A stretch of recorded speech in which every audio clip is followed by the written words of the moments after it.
acordo com a gravação. Pode começar. De acordo. Boa. Uma boa tarde a todos. A gente está aqui na sexta live da FEAC com a sociedade.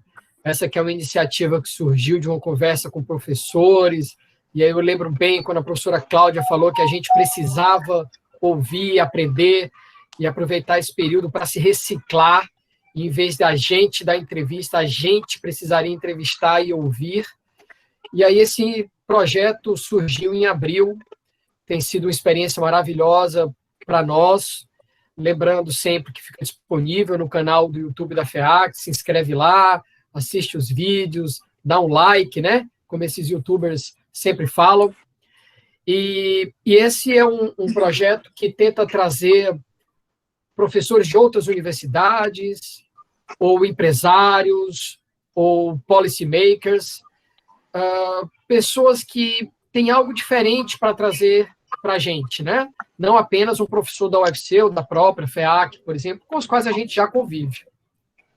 E a gente já teve, numa experiência anterior, 2 secretários da esfera estadual, foi uma conversa muito interessante, e a gente sentiu que a gente precisava conversar também com pessoas que estão agregando com a máquina pública do nosso município, da nossa cidade de Fortaleza. E aí foi uma felicidade contar hoje com o professor Andrei, que é da casa, mas já está aí há uns 4 anos, né, Andrei, ajudando a Secretaria de Finanças, e também com a Águida. Eu conheci esse ano, mas prontamente atendeu também o nosso convite. Então, assim, antecipadamente, meu muito obrigado a vocês dois. Eu sei como é difícil arranjar um tempinho na agenda, nesse período que o custo de oportunidade do nosso tempo está tão alto, né? Muito obrigado, então, aos dois. Eu vou começar, então, ladies first, né? Vou começar primeiro com a Águida, a quem eu novamente agradeço e peço que faça suas considerações iniciais. Depois eu passo para as considerações iniciais do Andrei e, na sequência, as perguntas. Águida, obrigado mais uma vez, querida.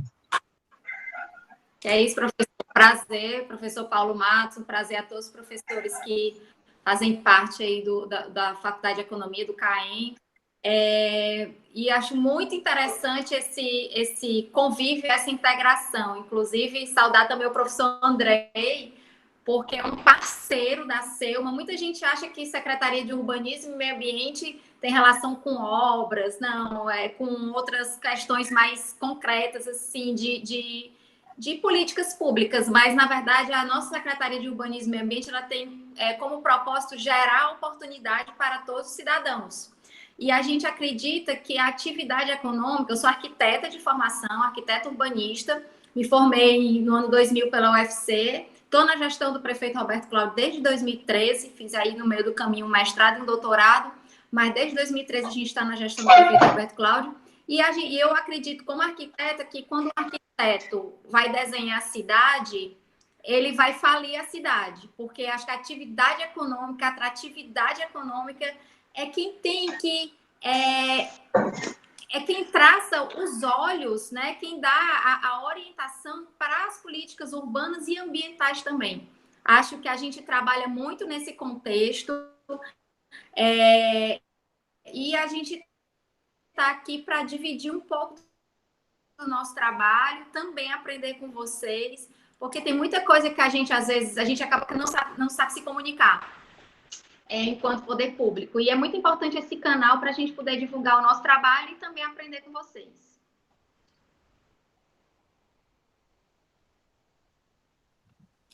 Maravilha, Águida. De fato, tem sido muito bom e muito oportuno para a gente. E pode ter certeza que, assim, a gente que está na universidade, né, e vive um mundo às vezes meio teórico, meio utópico, em que a gente, na sala de aula, acha que tem as soluções ou que pode aplicar o livro-texto na vida real. E aí, quando a gente se depara com quem está na frente da máquina pública, a gente vê que a realidade é muito diferente, né? Uma coisa, o Andrei bem deve saber o que é economicamente interessante e, muitas vezes, até o que é politicamente viável. Então, assim, vai ser, de fato, um aprendizado muito grande para a gente, esse bate-papo hoje com vocês dois. Meu amigo Andrei, que até dispensa apresentação, né? Mas, claro, assim como a Águida também, se você quiser falar um pouco do seu histórico acadêmico à frente da Cefim, querido, fique à vontade. E quando você quiser, Andrei, a questão da apresentação, você me fala, tá? Que eu mostro aqui os slides, já vou até deixar no ponto aqui. Bom, um bom fim de tarde a todos. Um prazer estar aqui atendendo esse convite do professor Paulo Matos, né, e essa iniciativa da minha casa, que é o UFC. Né? Atualmente estou cedido para a Secretaria de Finanças, uma felicidade ter encontrado um gestor como o secretário Jurandir, que prioriza, né, a questão técnica na formação da sua equipe, né, que gosta de sempre pautar as decisões com base na ciência, né, tomar decisões sempre bem fundamentadas, sempre sem descolar do que está sendo produzido na academia, que é a ciência, né, e ele faz com maestria, dentro das suas possibilidades, o que a gente espera que seja o ideal, né, que seja a união entre a academia e o setor público, porque, afinal de contas, a gente está no setor público para contribuir, na academia, para contribuir com a sociedade. Né? Então, agradecer que está aqui atendendo esse seu convite, Paulo, e eu procurei também, é uma oportunidade de estar revendo aqui ex-professores, né? Sempre amigos, professora Sandra, professor Augusto, professora Cláudia, professor Ronaldo, que eu vi que entrou aqui nessa live, e dizer que é um prazer também estar discutindo com um tema, né, que vai ser retomada da economia, né, com foco na questão municipal, com a secretária Águida. É uma secretaria que ela já falou, a gente é parceiro, eu sou testemunha que é uma secretaria que usa muita ciência, né, que produz e com bem mais restrições que a Cefim, eu reconheço, produz muito, produz bem, tem uma equipe enxuta, mas uma equipe que dá resultado. Né? Inclusive, temos alguns produtos que eventualmente até venham falar deles no final. Né? Mas, falando sobre o tema, né, tentando já entrar no tema retomada, eu, como representante aqui da área de finanças, né, eu separei aí 3 slides para a gente começar o debate, para tentar mostrar como é que a gente está vendo essa crise sob a ótica do município. Tá? E aqui eu vou falar mais como um professor do que como um assessor do secretário. Tá? Muito embora eu utilize alguns dados que são utilizados na Cefim. Professor Paulo, eu te enviei uns slides, você poderia projetar, por favor? Bom, vocês... Não sei se vocês já conseguem enxergar o meu computador, vou só... Conseguimos sim. Joia. Estou já gerando aqui, só um instantinho. Belíssima família. Obrigado, querido.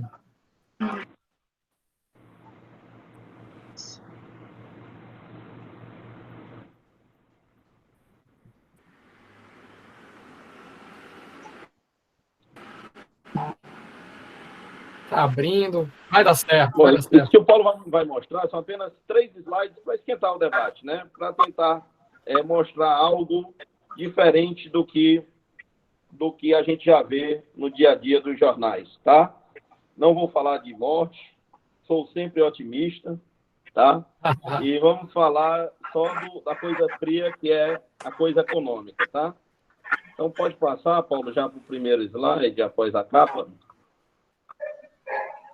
Por favor, o próximo. Pode tirar a animação. Pode ir passando. Pronto. Pronto? Pode passar. Não tô... ok. Bom, então, os pressupostos que nós estamos trabalhando em nível local, especificamente na prefeitura, é que essa crise é uma crise que deve se aprofundar até esse mês que nós estamos, tá?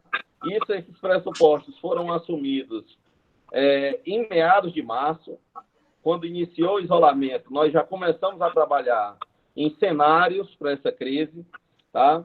Então, nesses pressupostos que assumimos, antes, inclusive, de se falar em auxílio lá do governo federal, a gente já trabalhava com a crise se aprofundando até junho de 2020, uma retomada gradual a partir de julho e atingindo o nível de 2009 em outubro desse ano. A gente vai ver um gráfico que resume bem essa nossa hipótese, né? Esse nosso pressuposto para a crise, de desenho de crise. Evidências que mitigam o impacto da crise para o nosso município. Tá? Então, a Secretaria de Finanças do município foi uma secretaria que praticou uma gestão financeira, né? Que a gente pode dizer uma gestão resiliente, aqui pegando o copyright da apresentação do secretário Urandir, tá? É uma apresentação, uma gestão resiliente, ou seja, que teve capacidade de se adaptar a um mundo que já vinha com elevada instabilidade econômica desde 2013, 2014, né? E ela conseguiu produzir um resultado acumulado de arrecadação própria até março na ordem de 6,5%. Né? Além disso, nós tínhamos um resultado acumulado na cota parte de ICMS da ordem de 9% positivo em relação a 2019. Então, essa gestão foi uma gestão que trabalhou bem as suas fontes de arrecadação. Né? Além disso, a gente teve um pouco de sorte, eu poderia dizer assim, porque a crise ocorreu num momento que a gente chama de sazonalidade favorável. Por que sazonalidade favorável? Ela ocorreu, o início do isolamento aconteceu em meados de março, tá? E quando já tinha sido arrecadado boa parte das cotas do IPTU. Né? Para você ter ideia, a gente já tinha arrecadado mais da metade do IPTU. Né? E a gente sabe que é uma dificuldade muito grande promover a autonomia financeira em nível municipal. Então, não perder fontes de recursos é um desafio imenso para qualquer gestor de prefeitura. Tá? Além disso, nós aplicamos algumas técnicas de ciência, né, como estamos sempre tentando fazer na prefeitura, de economia comportamental, já visando elevar o pagamento da cota única do IPTU. A primeira cota única, todo mundo sabe que é em fevereiro, vence em fevereiro, a segunda em março, a terceira em fevereiro, março e a quarta em abril. Então, a gente trabalhou a forma de comunicação com o contribuinte, visando elevar essa arrecadação do IPTU, e assim conseguimos um aumento de quase 2 dígitos, né, nesse pagamento de cota única. Tudo isso criando uma gordura para algo que a gente nem sabia que viria com esse choque adverso da crise. Então, essas são evidências que mitigam os impactos da crise para a nossa situação. Resolvem não, apenas mitigam. Pode passar, Paulo, por favor.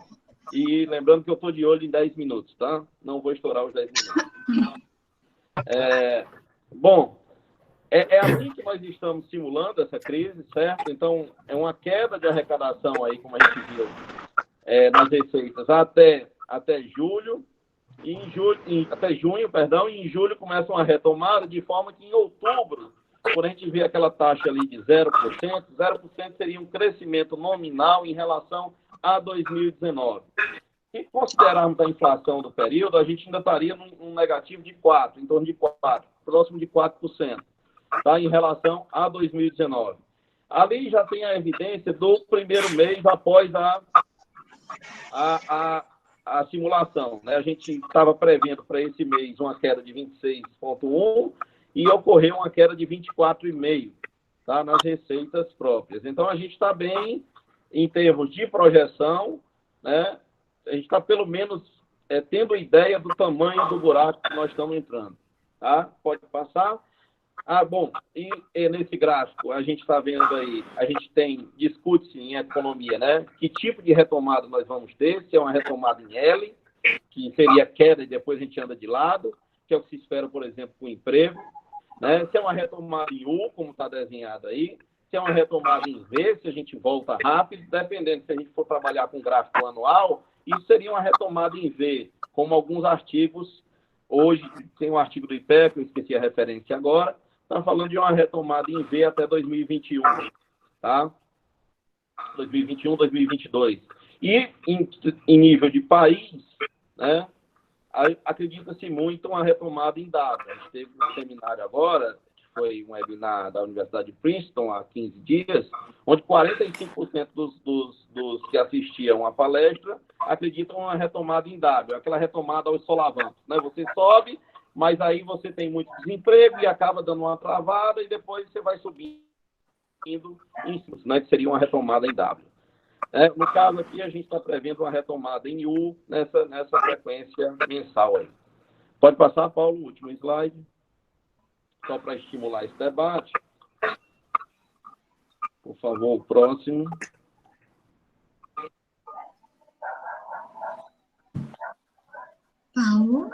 Paulo? Já passei, porque... Bom, e aí, impactos macro, né? Impactos macro, a gente tem um PIB, isso aqui é o que todo mundo deve saber, né? O PIB, a última previsão para impacto na economia nacional é da ordem de 6,5%, tá? Câmbio convergindo para 5%, inflação e juros convergindo para 2%.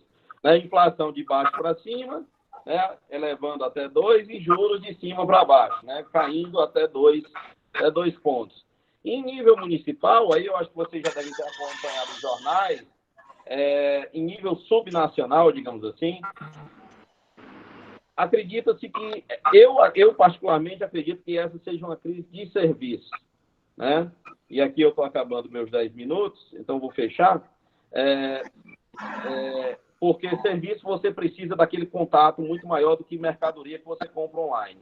Entretanto, a nossa carteira de ISS tem uma participação muito forte de alguns segmentos que são considerados assim de baixo risco. Por exemplo, bancos, hospitais nesse momento de crise, né? Que a crise acaba sendo favorável ao serviço, né, de alguns segmentos. E esses segmentos não têm tido uma queda tão acentuada para nosso alívio, tá? De qualquer forma, as perdas nominais mensais giram em torno de 30%, 30 pontos percentuais, e para alguns impostos ela é até maior que isso, como ITBI. Né? E quais são as ações compensatórias? Aí a gente tem o auxílio emergencial, que é mais para aquecer a demanda, né? Consumo de subsistência. Tem a medida provisória 938, que está aí visando compensar o FPM, perda de FPM, Fundo de Participação dos Municípios, e a Lei Complementar 173, que é a que foi sancionada recentemente, é o antigo PL 149 da Câmara e o PL 39 do Senado. Quanto compensa? Não, ninguém sabe. Quem disser que um valor fixo está mentindo, tá? Porque as despesas aumentam exponencialmente, né? Então, perda de receita também a gente está simulando. Então, a gente pode ter uma ideia de compensação com base na perda de receita, mas não com base no incremento da despesa. Tá? Então, isso é só para a gente começar esse debate sobre esse tema que é retomada em tempos de crise, e tributação. Era só essa ideia. Maravilha, Andrei. Obrigado, querido. Eu vou aqui interromper a apresentação. Só um instantinho. Acho que voltou à normalidade. Obrigado, Andrei. Obrigado, Águeda. Os professores que, ao longo da semana, assim, pediram para fazer perguntas. Vou começar com o professor Augusto. O professor tinha pensado em uma pergunta para a Águeda. Professor Augusto, tudo bom? Como vai o senhor? Boa tarde.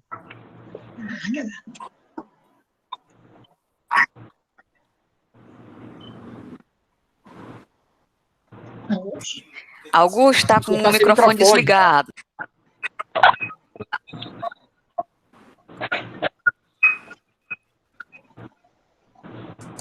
Oi, pessoal. Olá, boa tarde.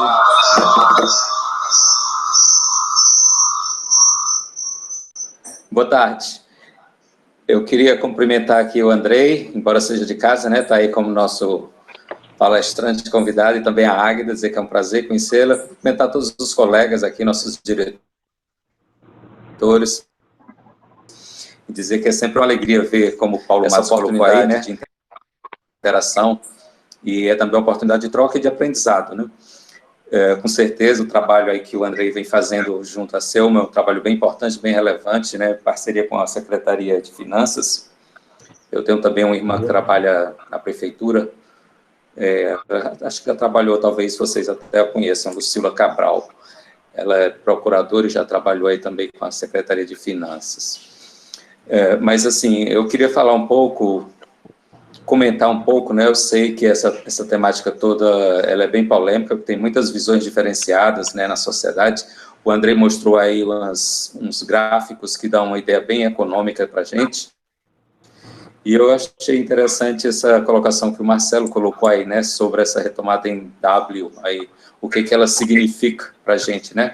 E depois também para a Águida, tinha uma pergunta mais específica, assim, mais diferenciada, que é, assim, no intuito de tentar ouvir dela, como que nesse atual contexto a Secretaria tem se preparado para fazer essa retomada, né, com algumas ações prioritárias, né? Quais são as prioridades que têm sido estabelecidas e como é que isso tem sido pensado. Eram essas minhas duas colocações aí.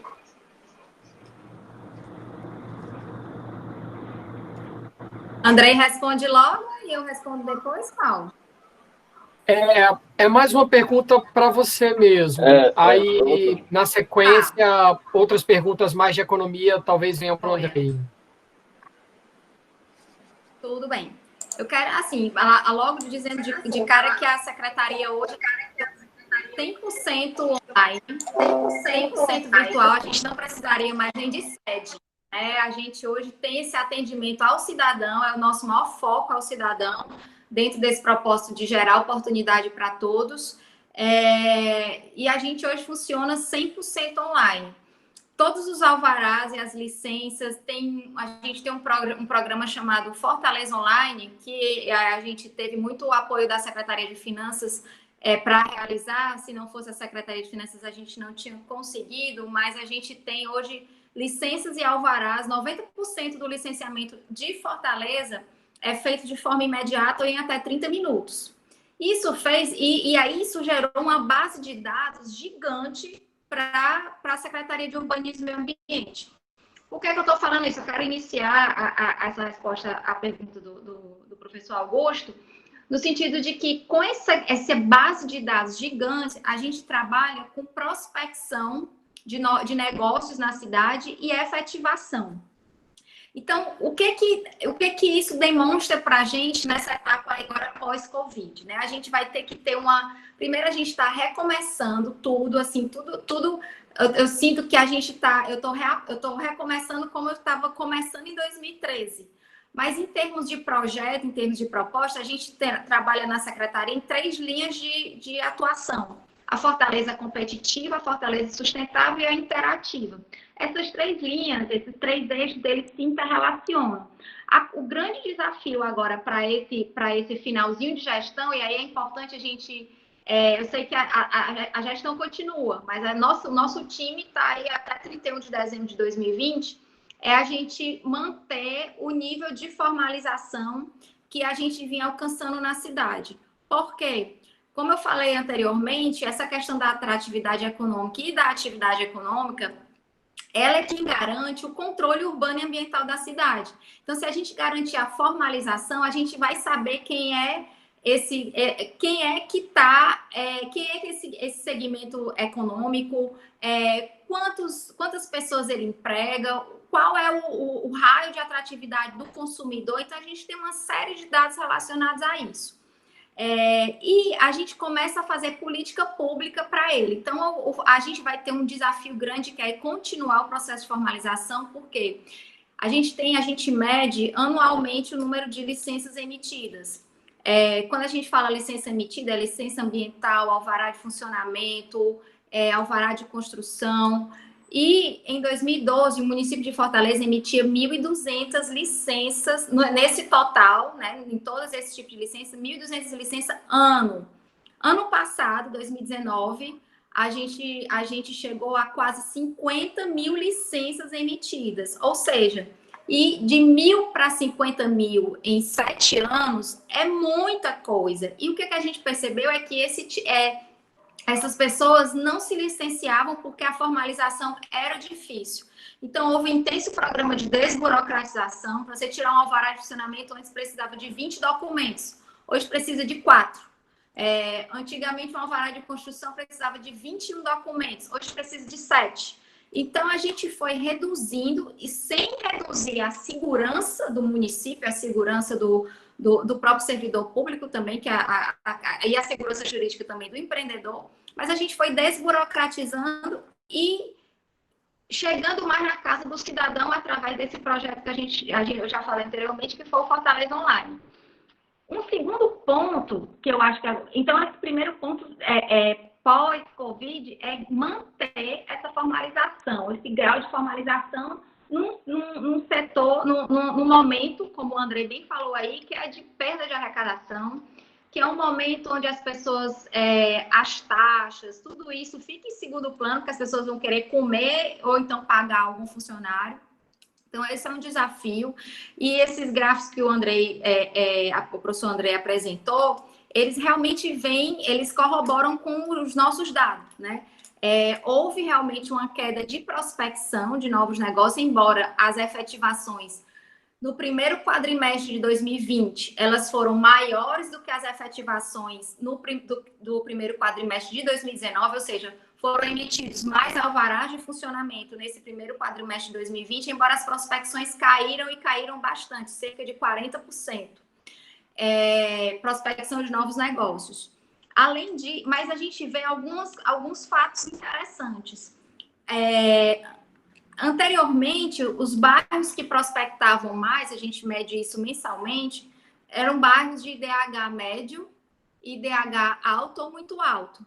Nesse primeiro quadrimestre de 2020, a gente teve um susto, porque 50% das prospecções e 47% das efetivações de atividades econômicas, elas se deram em bairros de IDH muito baixo, menor que 0,5. Então, isso é um caso que a gente acha até é interessante, né? Uma pauta de estudo mesmo, de pesquisa, porque as pessoas, os bairros de IDH menor que 0,5 foram os que mais prospectaram as atividades econômicas e que mais efetivaram. E sempre em setores relacionados, restaurantes, bares, toda essa parte da alimentação. Enquanto os bairros de IDH muito alto tiveram uma efetivação muito baixa em relação aos meses anteriores e em relação ao quadrimestre do ano anterior, chegou a ser 20%, e de negócios bem pulverizados, atividades odontológicas, escritórios de consultoria, enfim. Também um fato que a gente identifica que é uma questão importante pós aí Covid, é a gente garantir a atratividade dos shopping centers, porque a gente sabe que muitas lojas estão entregando, e isso tem a ver com a questão da centralidade urbana. Hoje os shopping centers, eles são considerados centralidades urbanas e polos de serviço, então eles são importantes na dinâmica da cidade. Eles evitam o deslocamento de pessoas por exemplo, para o centro da cidade. Eu posso resolver um assunto num shopping center de Messejana, ou ali no Norte Shopping, ou no Rio Mar, e isso garante o quê? Menos trânsito, mais distribuição das pessoas na cidade. Então, a gente precisa garantir a vitalidade dessas áreas na cidade. E houve realmente uma queda de implantação de novos negócios nessas áreas. Indo para a cidade sustentável, para a Fortaleza Sustentável, que ela se relaciona muito bem com a competitiva, a gente vai ter um desafio grande aí de implantar um programa de financiamento com o Banco Mundial. É um programa onde a gente tem aí 150 milhões de dólares para investir em estrutura ambiental, no sentido de garantir a vulnerabilidade da orla de Fortaleza em 6 anos. Então, 100% da nossa orla vai ser vulnerável. Por que eu digo que ela se relaciona com Fortaleza competitiva? Porque nós estamos fazendo um trabalho de saúde pública, de infraestrutura ambiental, mas nós estamos garantindo desenvolvimento econômico, porque qual é o secretário de turismo que não quer dizer que todas as suas praias da cidade são próprias para banho? Então, é também uma política de marketing. E, além disso, né, na verdade, assim, a gente, dentro desse Fortaleza Cidade Sustentável, a gente está inserindo alguns projetos que a Prefeitura de Fortaleza já trabalha, como o Meu Bairro Empreendedor, que também o Meu Bairro Empreendedor, ele está situado em bairros de IDH muito baixo, onde a gente leva economia criativa, cursos de capacitação dentro do segmento da economia criativa, formalização e transformação urbanística e ambiental nessas áreas. Então, a gente tem esse desafio de manter o processo de formalização que já vinha acontecendo na cidade e implantar projetos de saúde pública que agreguem valor à cidade de Fortaleza.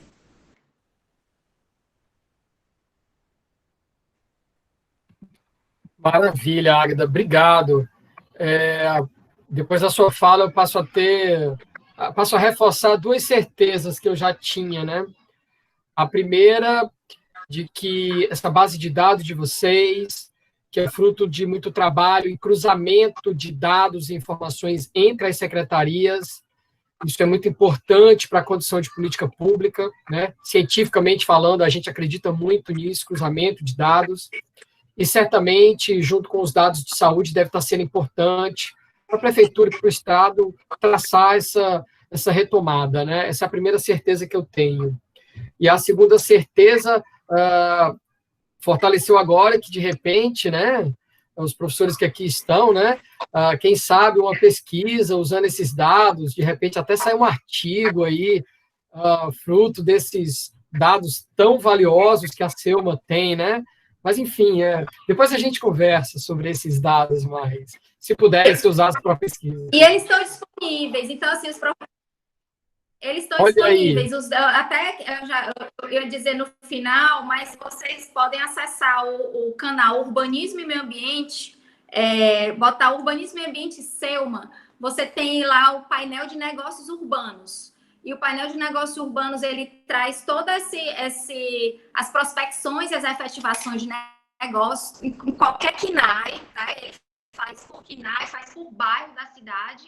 E a gente, a cada 2 meses, a gente divulga boletins, os boletins de negócios urbanos. Inclusive, a gente já tem alguns boletins já colocados no canal, que a gente trabalha alguns dados relativos a gente escolhe segmentos para trabalhar a cada 2 meses, né? Devido à nossa equipe ser muito enxuta, como o professor Andrei falou.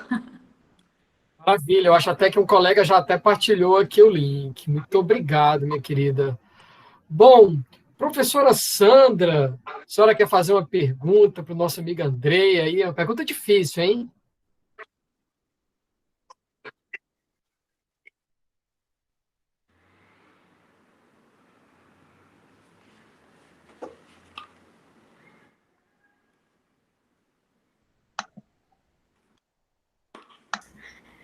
Tá ok, Sandra. Testa aí. Peraí, eu estou tentando ver vocês, que eu não estou vendo aqui.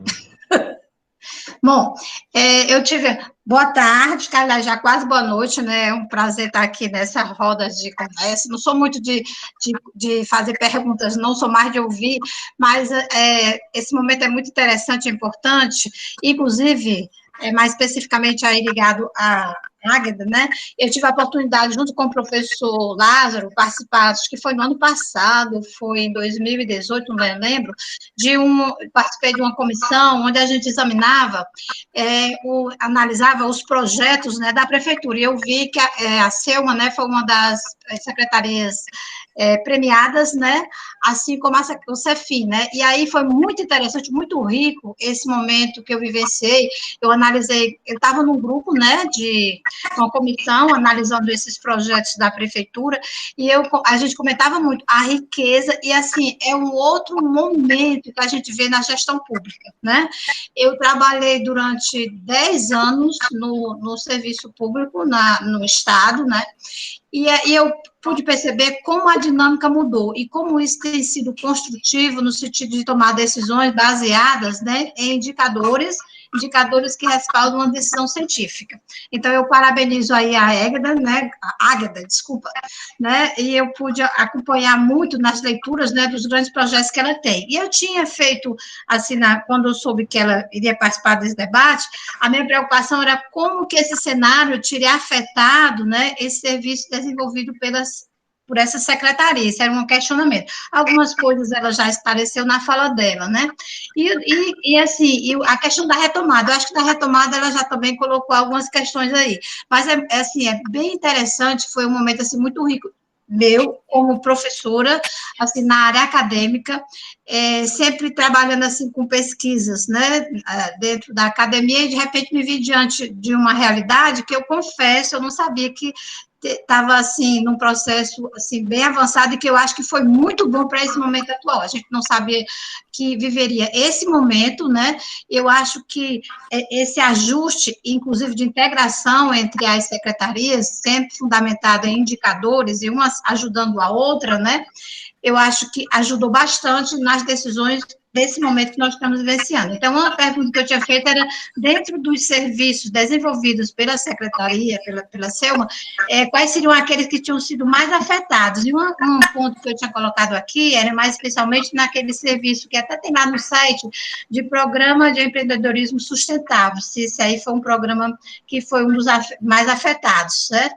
E no caso do Andrei, eu tinha colocado duas questões, e você me respondeu antes de eu perguntar, né, que eu queria saber, uma das coisas era como era que a equipe do CEFI, da CEFI, em termos de técnicos, né, estavam trabalhando, monitorando essa questão dos indicadores econômicos, principalmente econômicos, né, da secretaria, para minimizar as perdas desse momento, eu acredito. Uhum. Então, basicamente, é isso. Não, mas eu tenho muito a falar sobre isso ainda. Eu acho que eu falei só o geralzão, tá? Sandra, posso, Paulo?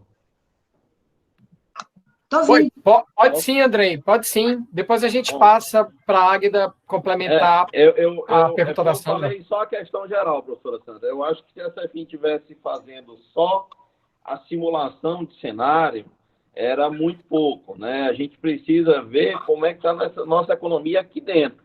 Uhum. Né? Não, então,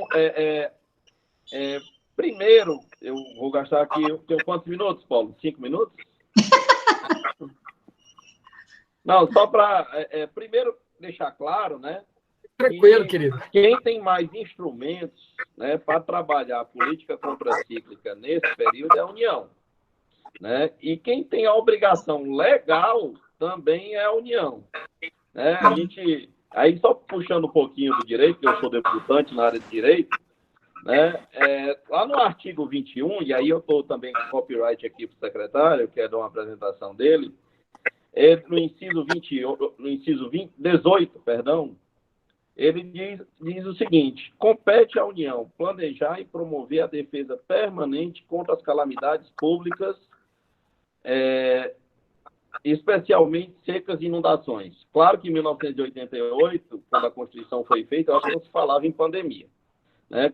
Então, obviamente, por analogia, a gente sabe que é obrigação legal da União defender, né, os entes mais economicamente menores, principalmente, em períodos como esse. Quem tem mecanismos para emitir títulos, para...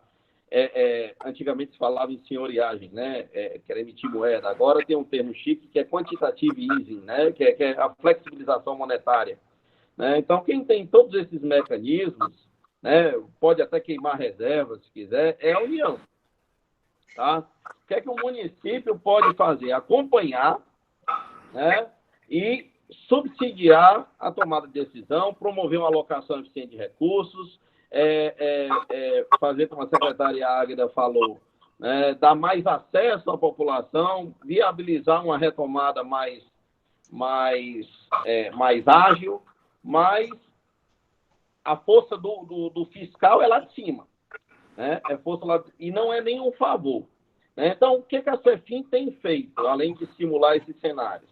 A gente acompanha bem essa arrecadação, Mas a gente acompanha diversos outros tem diversos outros indicadores. A gente tem um plano estratégico com mais de 100 indicadores estratégicos, com vários táticos. E a gente acompanha, por exemplo, número de notas fiscais emitidas por bairro. Tá?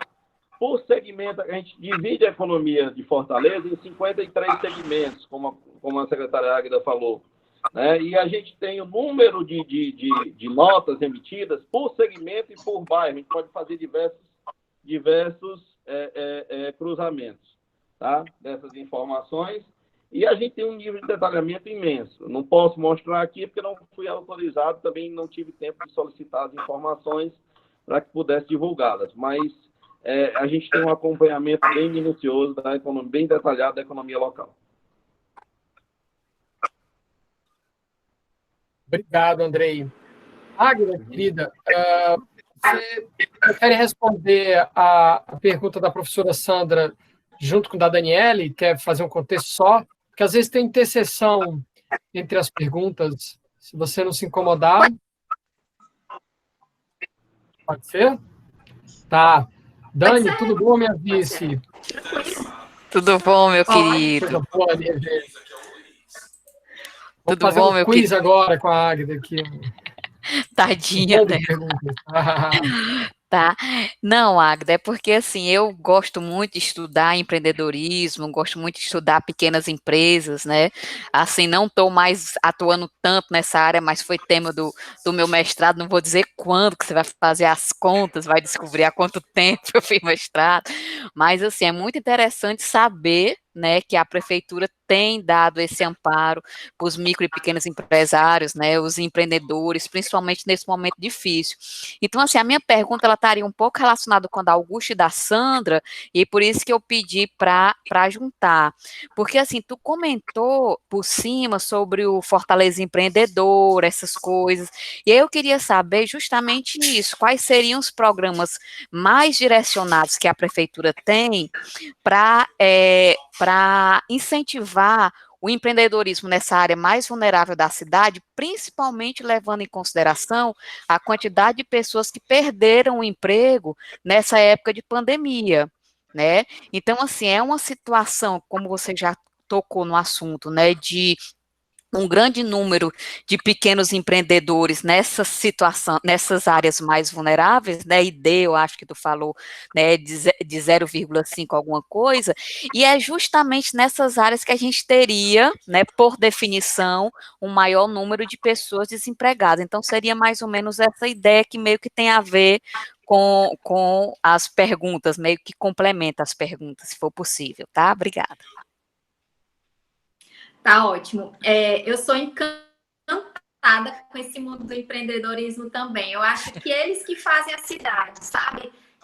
Eu geralmente eu coloco muita equipe para rodar. Assim, tipo, o cara tentou tirar um alvará de estacionamento, mas a lei municipal, a legislação urbana diz que não é possível. Vamos lá conhecer o negócio dele. O que a gente precisa sentir realmente é a nossa cidade. A gente está muito acostumado a estar eu digo que no quadrado de ouro da cidade, né? Assim, da Via Expressa para cima, raramente a gente sai da Via Expressa para baixo. Então, a gente precisa conhecer e vivenciar esse dia a dia, um cotidiano diferente, as atividades são diferentes, as rotinas são diferentes. Eu lembro que, eu vou responder, mas eu tenho dois fatos para contar interessantes. Eu lembro que uma vez a gente estava em época de campanha e tinha uma carreata e era 9 horas da noite e eu tava vi um cabeleireiro funcionando, esse cabeleireiro estava funcionando 10 horas da noite, era 9h30, 10 horas da noite. E aí eu entrei lá, ela, você quer fazer alguma coisa? Eu disse, não, eu vim só perguntar que horas que é o teu funcionamento. Ela disse, eu abro às 7h30 da noite e fecho às 3 da manhã. Eu disse, mas como assim? Ela não tinha regra, ali não tinha Ministério do Trabalho, ali não tinha alvará de estacionamento, era a casa dela. Aí ela disse, não, é porque o meu público só pode vir a esse horário. É o pessoal que trabalha em shopping, é o pessoal que passa o dia no comércio e vai se cuidar à noite. Eu disse, gente, a gente não consegue pensar que existem milhares de pessoas dessa forma, né? Um outro caso foi um rapaz, ele tinha Ele morava na Vila Manuel Sátiro e ele tinha uma fábrica de polpa de frutas. Só que ele começou na cozinha da casa dele, essa fábrica de polpa de frutas. Cresceu, ele já não morava mais nessa casa, ele empregava 100 pessoas, tinha um caminhãozinho, e quando ele foi solicitar o alvará de funcionamento dele, ele não podia funcionar lá, porque a legislação municipal urbanística não permitia.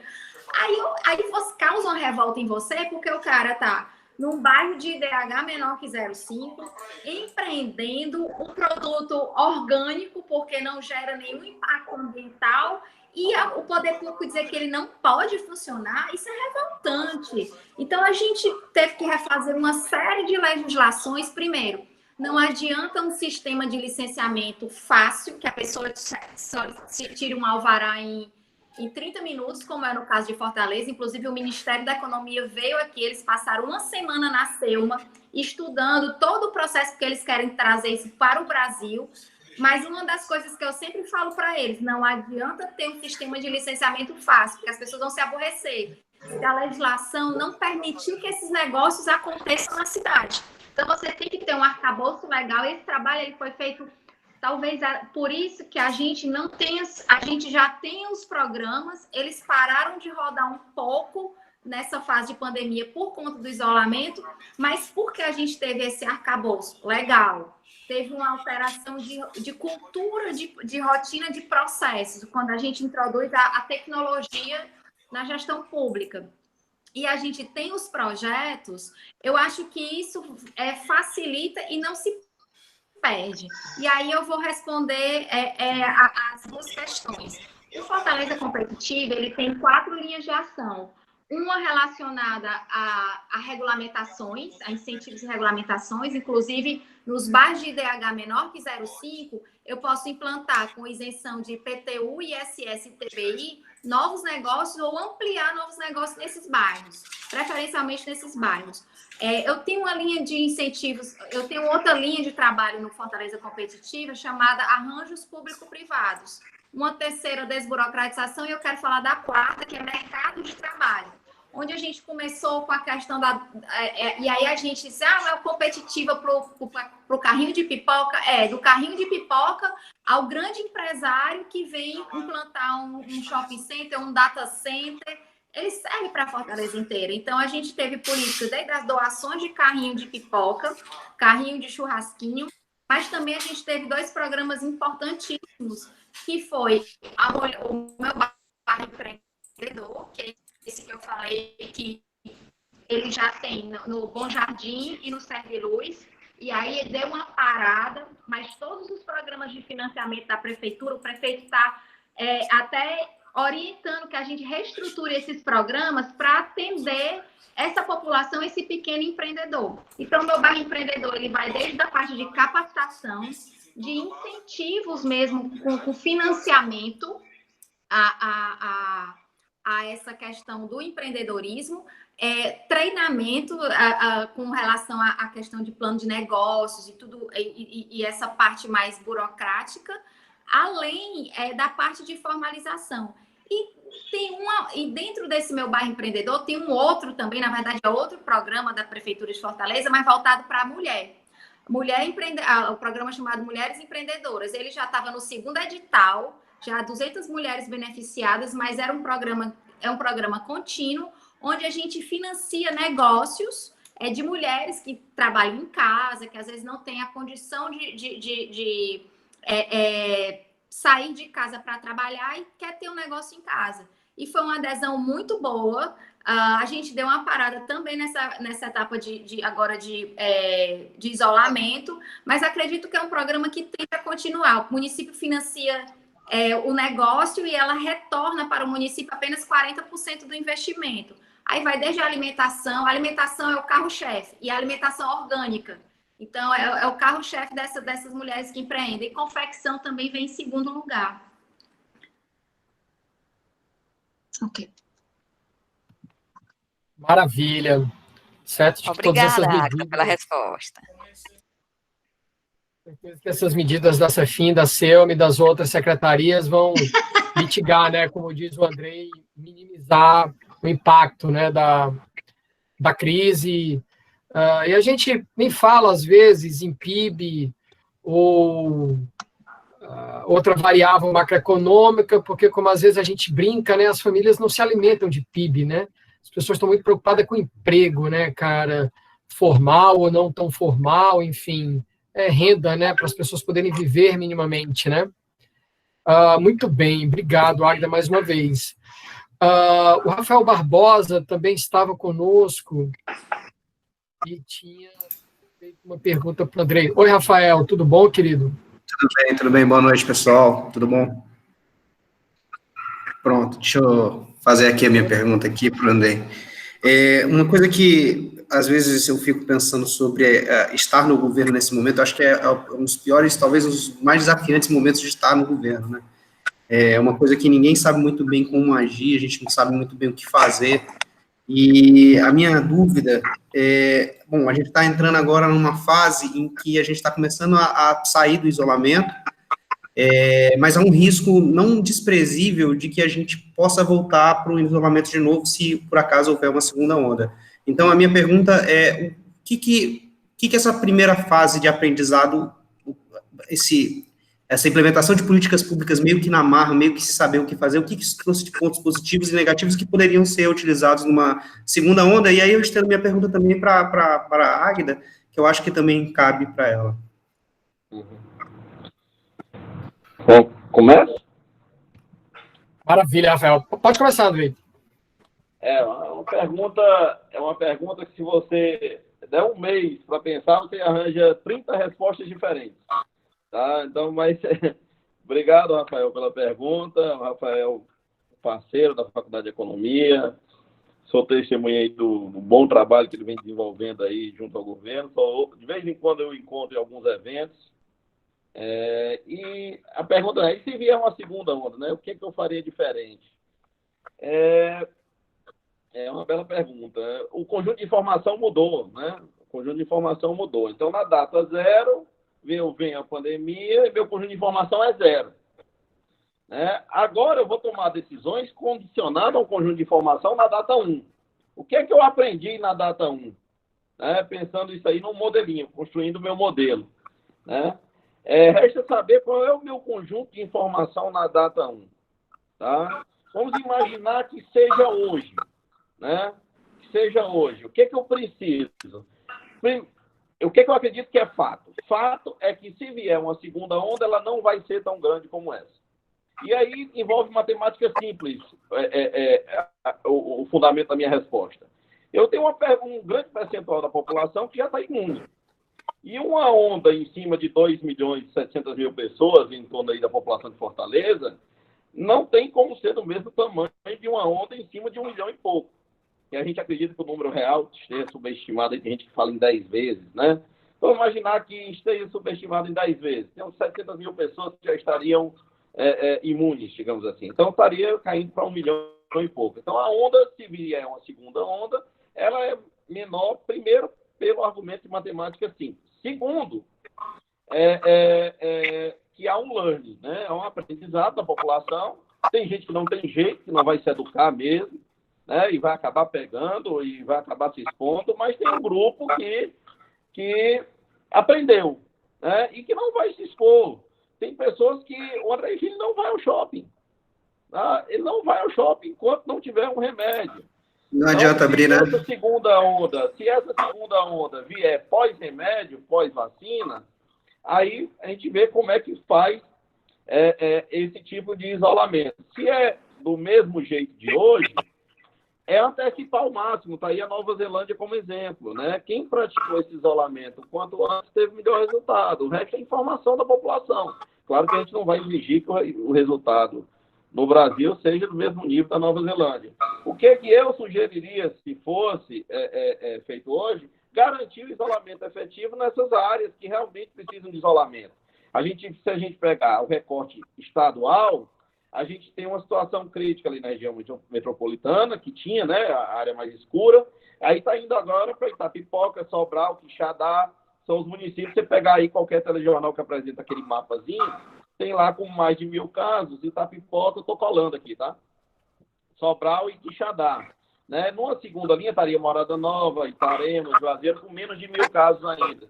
Então, o isolamento teria que ser mais radical nessas áreas. E o poder de segurança pública aí para segurar nessas áreas. Se a gente for para Fortaleza, a gente pega um mapa que começou ali explodindo no Meireles e Aldeota e agora está indo para o contorno, ali para o lado oeste, Mondubim, Bom Jardim, Vila Velha, Barra do Ceará. Então, essas regiões realmente seriam políticas diferenciadas.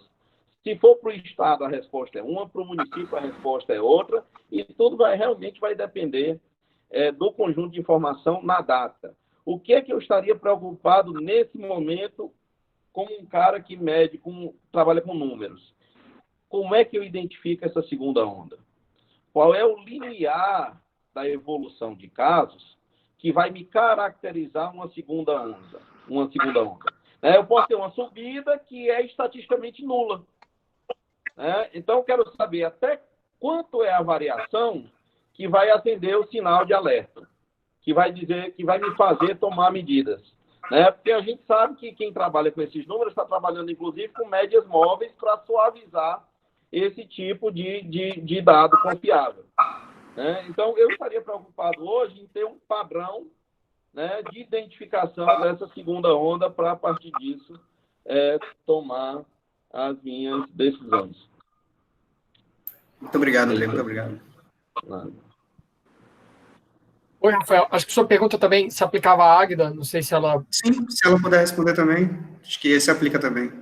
É um bom ponto, né? Essa segunda onda. O que é que caracteriza uma segunda onda ou se não é uma simples oscilação? Eu acho que eu posso...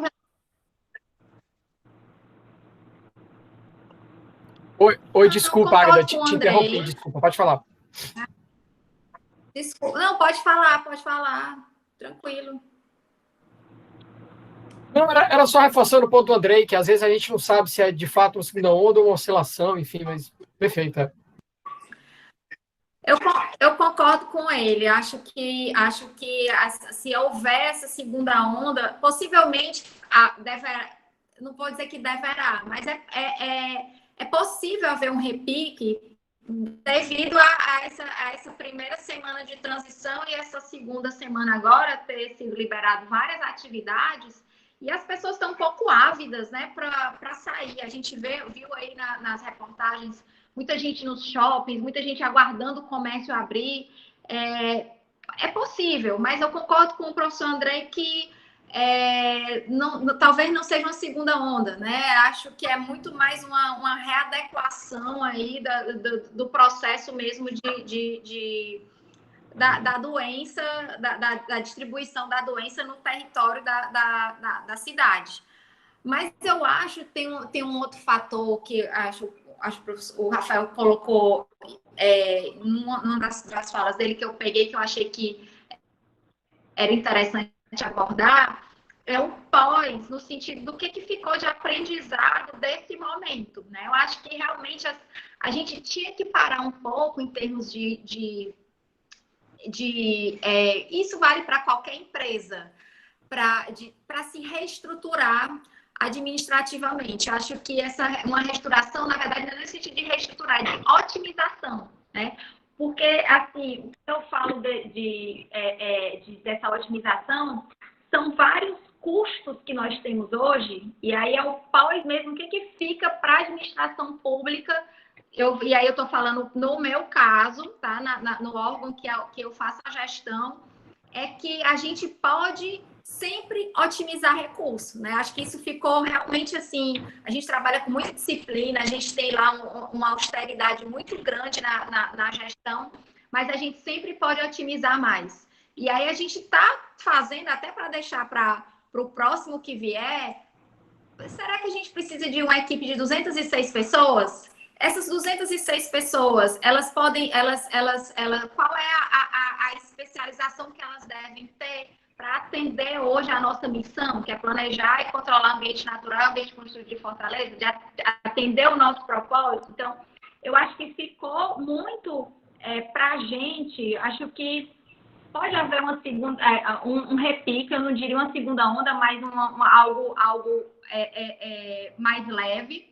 Mas eu acho que o principal o que ficou para mim disso tudo é que a gente pode otimizar mais os recursos, a gente pode incentivar mais novas formas de gestão. Eu acho que a administração pública, nesse caso, a municipal, a estadual, a federal, ela sempre vai ser muito lenta, porque a máquina é muito grande. Mas a gente pode rever edifícios públicos que a gente pode utilizar a tecnologia e pode... até eu não sei se eu falei aqui, mas eu falei para o prefeito não precisa mais de sede, não. A gente não precisa mais de sede. A gente pode trabalhar todo mundo em home office, os sistemas estão funcionando, a gente atende o cidadão via videochamada, ligação telefônica. A gente não deixou nenhum momento essa bola cair.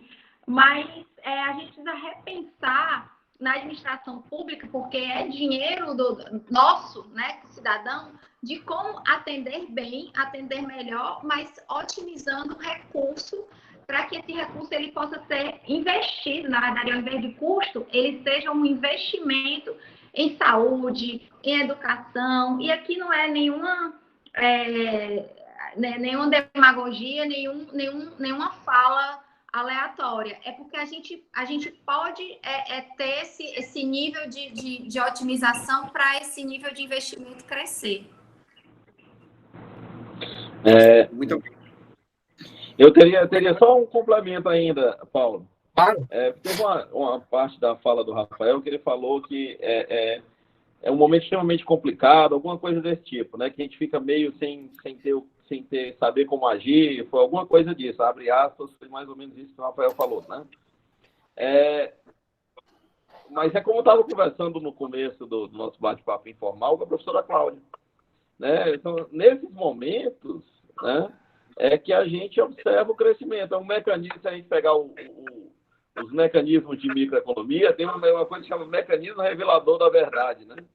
Então, nesses momentos, né, nessa hora do aperto, da turbulência, é que a gente se reinventa, que a gente descobre até onde a gente pode ir, a gente vê que o limite não era aquilo, a gente se supera e a gente vai se redescobrindo. Então, como eu comecei falando, uma gestão resiliente, né? A gente tem capacidade de se adaptar e de melhorar mesmo. E eu não queria estar em outro lugar que não fosse participando, não tanto quanto a secretária Águida, que está na ponta, né? Eu estou aqui mais nas sombras, né? Como assessor do secretário, mas eu tenho certeza que ela também não queria estar em outro lugar que não numa pasta participando do processo decisório num momento como esse. Realmente desafiador. Aproveitando para parabenizar esse uniforme personalizado que só tem na Selma. Né? Esse uniforme personalizado da prefeitura, eu não conheço em outro local que não seja na Selma. Na Cefinha não tem disso, não. A gente gosta. Bem, Andrei, esse negócio de jogar partidazinha que não vale muita coisa, o jogador quer jogar clássico, né? Ele quer aquele jogo duro, né? E claro, quer ganhar, né? Eu vou falar aqui uma revelação que corrobora o que o Maia Júnior, o secretário Maia Júnior, pessoa muito experiente já na máquina pública, falou numas lives para trás aí aqui na FEAC. Ele ficou um tempo, né, fora da máquina pública, quando ele retornou, ele ficou muito feliz com a geração de policymakers novos em termos de idade, né, em relação à idade dele. Ele falou, cara, essa geração é diferenciada.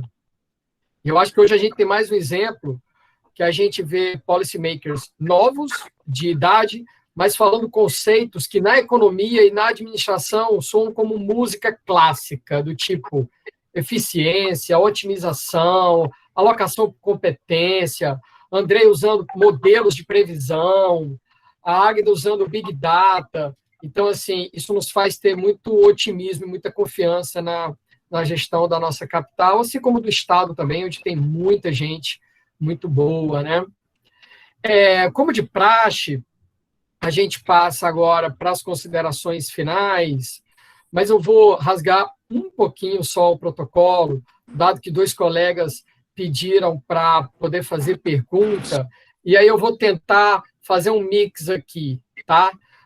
Eu vou passar para as considerações finais da secretária Águida, e aí, para motivar as considerações finais dela, o Lázaro tinha dito no chat que queria, e, na sequência, a gente passa para as considerações finais do Andrei, se possível, motivadas por um questionamento do Gildemir, que também pediu no chat. Pode ser assim?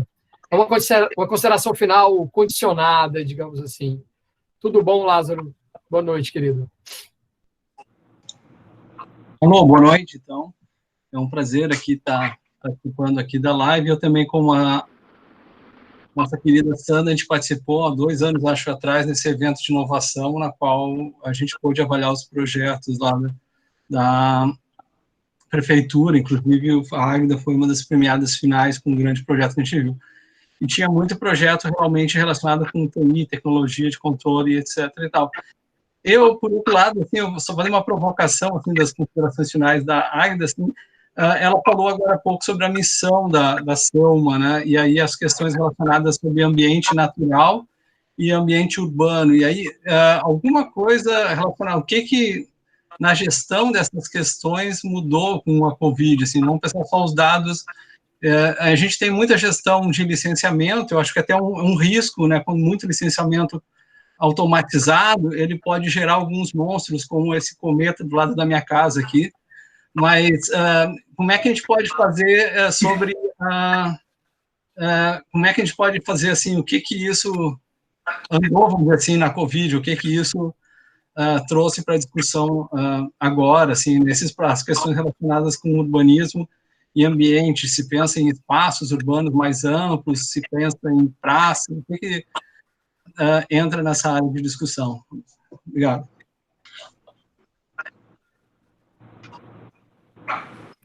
Certo. Obrigado, Lázaro. Pois não, eu Águida. acho que vou só colocar uma questão sobre a automatização das licenças e o declaratório. Ele é o melhor meio de você preservar o ambiente natural. Porque você acaba verificando onde é que as pessoas estão querendo implantar os seus negócios e as prospecções que deram errado justamente porque as pessoas estavam em ambientes que não podiam. Então, isso serve também para a gente fazer esse tipo de controle. Quando ela prospecta em determinada área, que ali é uma área ambientalmente sensível, ele já vai automaticamente, a tecnologia leva ele para fiscalização. Então, a gente vai ver se aquela pessoa implantou ou não aquele negócio. Antes disso, a gente não tinha isso. Ela podia implantar na zona ambientalmente sensível e o negócio estava colocado lá, enfim. E a gente acredita muito numa política, e aí eu vou passar para as considerações finais, numa política onde o ambiente natural ele é a base, mas ele não pode ser tratado como uma oração, como uma prece, como um santo. É um santuário. O ambiente natural ele tem que ser bem utilizado. Ele só vai ser preservado, as pessoas só vão ter um reconhecimento que aquela área é importante para ela, quando ela tiver o contato. Haja visto o cocó dos ricos, aqui na Regional 2, no Papicu, onde todo mundo defende aquilo ali com unhas e dentes. E não sabe que o cocó dos ricos tem uma parte no cocó dos pobres que é ali no Janguruçu, que é super poluída e que as pessoas não gostam de ir lá. Ninguém vai lá. Enfim, é importante que a gente tenha esse sentimento que o ambiente natural ele vai ter que ser, se ele for bem ocupado e bem utilizado, ele vai ser preservado com esse sentimento de pertença. Pós-Covid, há sim uma intenção, há uma discussão hoje no ambiente aí acadêmico, principalmente voltado ao planejamento urbano, que eles estão, até o Covid, a ideia era concentrar, adensar a população para reduzir impactos de infraestrutura, para ter uma melhor vitalidade urbana, e hoje já há uma discussão da desconcentração, do desadensamento. Eu acredito que a discussão não é essa, né? Acho que a discussão é muito mais hábitos, né? Hábitos urbanos, cidadania, saneamento, saúde pública e, claro, o cidadão com com esse novo modus vivendi aí da pós-pandemia, ele vai usar muito mais a casa. Haja também discussão em relação a como será essa nova casa, espaço de home office, todo esse novo viver a casa, e o viver em casa vai exigir uma nova vivência à cidade. Espaços públicos com melhor qualidade. A Prefeitura de Fortaleza, em 2014, criou 23 parques na cidade. Fizemos uns, não dá para fazer os 23 em 7 anos. Fizemos o do Maceió, vamos fazer agora o da Viúva ali lá no Bom Jardim, estamos fazendo o do Passaré ali na Regional 4. Enfim, vão ser exigidos muito da cidade novos espaços urbanos, novas formas de convivência, porque a casa mudou também. E aí eu finalizo essas minhas colocações dizendo que a gente está nesse processo de mudança. Temos aí no plano diretor uma discussão já de plano diretor para Fortaleza para os próximos 10 anos. Lei de uso e ocupação do solo, repito, não é tarefa de arquiteto. Primeiro, é tarefa de cidadão. Segundo, é tarefa também de economia, de dados, de bases, para fomentar e para propor uma cidade que seja boa para todos nós e que seja atrativa para quem quer investir nela. Então, chamo aí para todo mundo participar realmente do processo de revisão do plano diretor da nossa cidade, porque não é só tarefa de arquiteto. Maravilha. Aproveitar e, desculpa, agradecer ao professor Paulo Matos pelo convite, o professor Andrei, que é um prazer dividir esse espaço com ele, e também saudar e agradecer a gentileza de todos os professores, professora Sandra, professor Augusto, enfim, professor Lázaro. A gente que agradece, em nome da FEAC, eu realmente só sou gratidão a todos dois. Judemir, querido, você está aqui conosco? Eu vi no chat, mas não... Sim, estou aqui. Pronto, querido. Você quer motivar aí as considerações finais aí do nosso amigo Andrei, por favor? Se eu puder, sim. Primeiro eu queria agradecer aí o Paulo pela oportunidade, porque não estava no script, né? Enfim, agradeço muito aí a oportunidade. E a minha motivação para a pergunta é porque ele relatou que ocorreram algumas atividades de tentativas de ações de comportamento ou ações de comportamento com fins de coordenar certas ações para o período pandêmico, e a gente na FEAC tem trabalhado um pouco sobre economia comportamental e finança comportamental. E aí me surgiu a curiosidade de entender como a prefeitura trabalhou com isso e se a prefeitura está pleiteando utilizar isso por longo prazo, porque talvez seja uma boa estratégia de retomada, por exemplo, dessas atividades não convencionais ou as atividades não formais, né? No sentido de organizar as contas das pessoas, né? A finanças comportamentais tem sido largamente utilizado nesse fim, com o sentido das pessoas gastarem melhor. Tem um grupo lá do MIT, que é o Ideias, que trabalha com isso e fez algumas ações no Chile que fomentaram o uso correto do recurso por parte de empreendedores.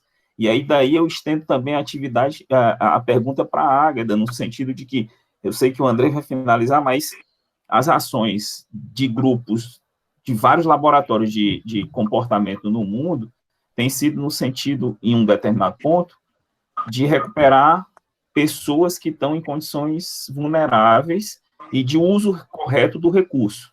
Então, eu queria entender o que é que a prefeitura está pensando sobre isso e como foi essa ação, segundo o Andrei, que a prefeitura teve do ponto de vista comportamental.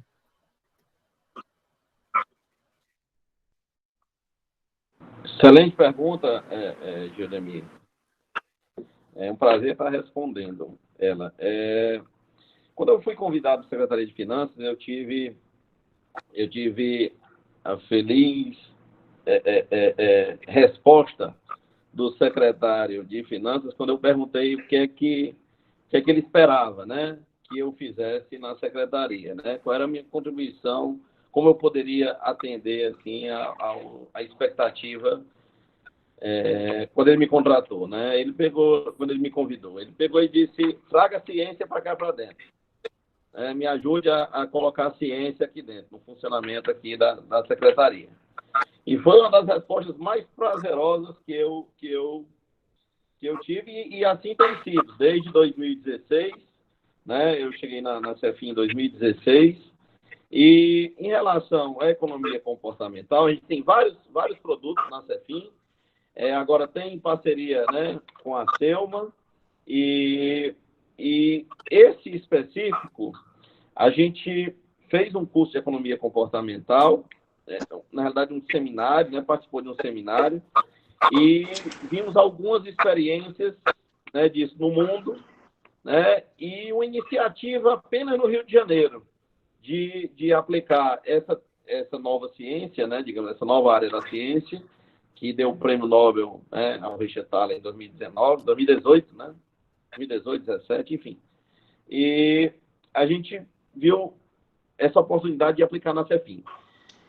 Final do ano passado, a gente fez um experimento em cima do cadastro. A gente viu que a grande deficiência da Cefim, e acho que qualquer área do setor público, é a base cadastral, né? É uma base cadastral imprecisa, incompleta, e a gente vai estar sempre enfrentando obstáculos por conta do cadastro, que nunca está longe de ser perfeito, né? E o que é que a gente pode fazer para melhorar o cadastro?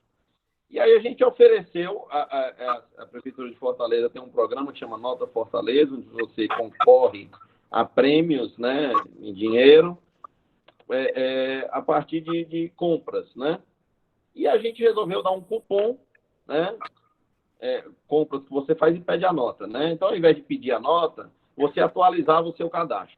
Se você atualizasse o seu cadastro, fizesse o upload dos documentos, fosse tudo ok, deferido, você ganhava um cupom para participar do sorteio do Nota Fortaleza e ganhar até X mil reais em prêmios. Certo? E você recebia esse e-mail na sua caixa, mostrando lá umas moedinhas, né? Sempre alertando a coisa financeira, né? E mandamos também um outro e-mail só pedindo para atualizar o cadastro. E avaliamos esse experimento. Esse experimento foi apresentado no BID, né, em Washington, em dezembro de 2019. Os resultados foram, em valor absoluto, singelos, mas, em termos relativos, superam 10 vezes as experiências obtidas na área, né, em experimentos similares. Nesse ano, a gente resolveu fazer algo parecido em relação ao IPTU. Primeiro, a gente enxugou o carnê do IPTU, que era enviado, tinha muita informação.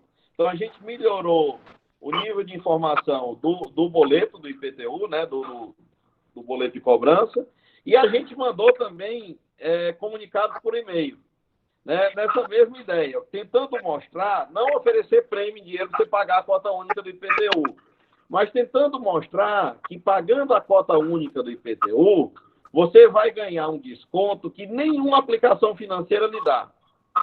Então, a gente já tinha tentado para isso, a Selic vinha em queda, a gente vinha acompanhando esse agregado, e até pouco tempo se dava 10% de desconto do IPTU, né, que já era absurdamente alto. A gente passou a aplicar 8%, que é muito interessante, e a gente tentou mandar essa mensagem para o contribuinte, dizendo, olha, você tem ideia do quão rentável é pagar a cota única do IPTU, seja a primeira, a segunda, a terceira ou a quarta? E aí a gente fazia uma conta mostrando quanto é que ele ganharia aplicando em qualquer renda fixa dessa e quanto é que ele economizaria pagando a cota única do IPTU. Tá? E a gente mandou um e-mail com isso, tem umas figurinhas assim, procuramos ser o mais didáticos possível, né? Trabalhamos forte com a equipe de comunicação, porque aí, como a secretária falou no começo, é sempre difícil a gente tentar, né, a gente se comunicar, atingir o contribuinte, né, e aí o contribuinte, que eu falo, contribuinte representativo, toda a população, né, ou grande parte dela. Então, a gente procurou, na linguagem mais simples possível, tentar mostrar que, olha, é um grande negócio pagar a cota única do IPTU, porque a gente sabe que tem muita gente que tem um dinheirinho na poupança, né, e aí você economizaria muito mais, teria um retorno muito maior pagando a cota única do que... em um segundo comunicado, a gente ainda apelava para o lado cívico, né? que pagando IPTU você está ajudando a prefeitura a promover melhorias para a cidade. E aí mostrava alguns desenhos nesse sentido, para ter sempre um grupo de controle e o grupo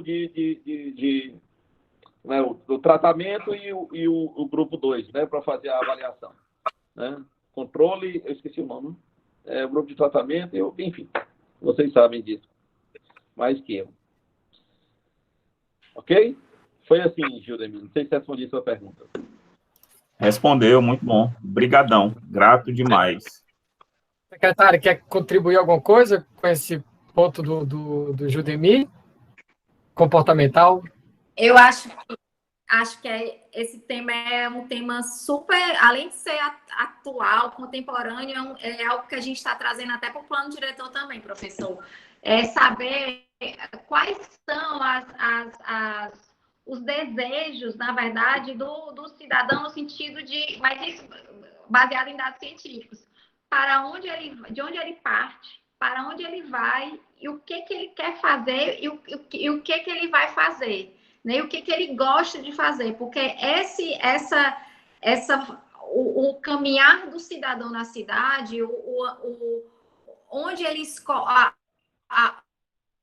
onde ele escolhe estar, onde ele escolhe recrear, onde ele escolhe trabalhar. Então, toda essa base de dados é que pode fornecer as informações necessárias para a gente fazer esse planejamento de uso, ocupação do solo, de escolas, de postos de saúde. Então, essa questão da economia comportamental, até do produto que ele quer comprar, né? Qual é o produto produto imobiliário que ele vai querer comprar. Então, é bastante interessante o secretário Jurandir, a gente, desde acho que faz uns 6 meses que a gente vem conversando, não, faz mais, depois assim que ele voltou do Banco Mundial, desse seminário do Banco Mundial, eu já vinha conversando com ele sobre isso, ele é economia comportamental. Aí me indicou alguns livros para que a gente pudesse estudar e construir algo juntos nesse sentido. Aí veio o Covid e a gente teve que parar para todo mundo se socorrer aqui. Tivemos que refazer um monte de coisa de novo dentro das nossas secretarias, mas eu acho que é essencial você trabalhar a economia comportamental dentro da cidade. Maravilha, maravilha. André, a gente acabou pulando um pouco suas considerações finais, querido. Você quer agradecer alguma coisa? E aí já vou... Bom, eu acho que eu falei bastante.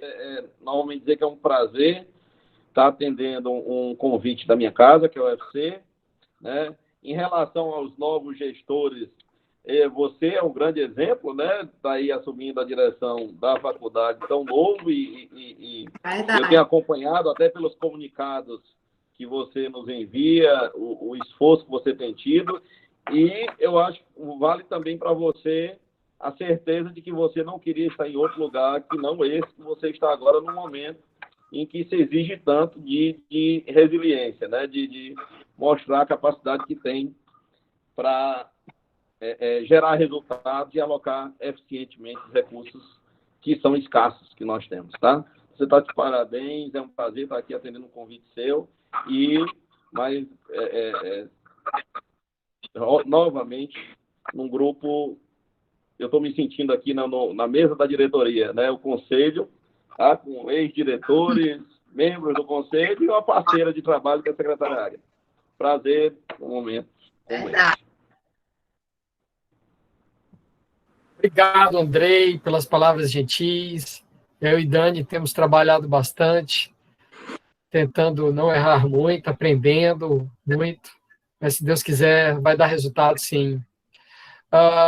Eu finalizo com palavras realmente assim de carinho e gratidão aos nossos 2 convidados.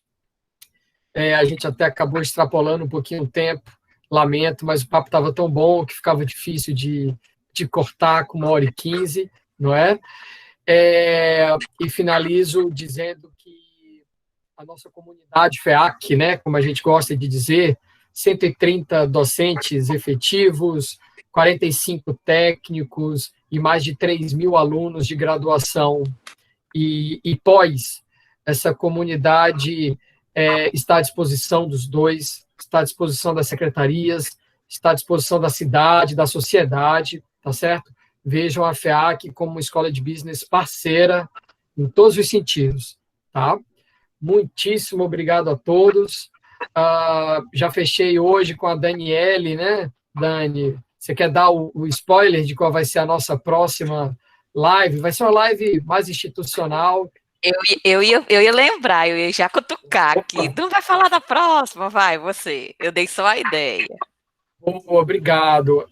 A gente achou oportuno que a próxima live fosse de caráter mais institucional, e aí a gente chamou a nossa pró-reitora de graduação, a professora Ana Paula, para passar um pouco de luz aí para a gente sobre os procedimentos de reabertura. A gente, claro, se preocupa muito com a cidade, com o Estado, mas tem horas que a gente tem que olhar para a nossa própria casa e entender melhor como é que a nossa própria casa está funcionando e vai funcionar, né, nos meses de junho, julho, agosto, por aí vai. Então, dia 25 de junho, daqui a 2 semanas, nesse mesmo horário de 5 horas, já está confirmado com a nossa pró-reitora, a professora Ana Paula. Vai ser também igualmente importante essa conversa, a gente espera todos vocês lá. Joia? Gente, um beijo enorme, saúde para todos, até a próxima, obrigado, tá? Tchau, tchau. Obrigada. Tchau, tchau para todo mundo. Obrigada. Tchau, obrigada.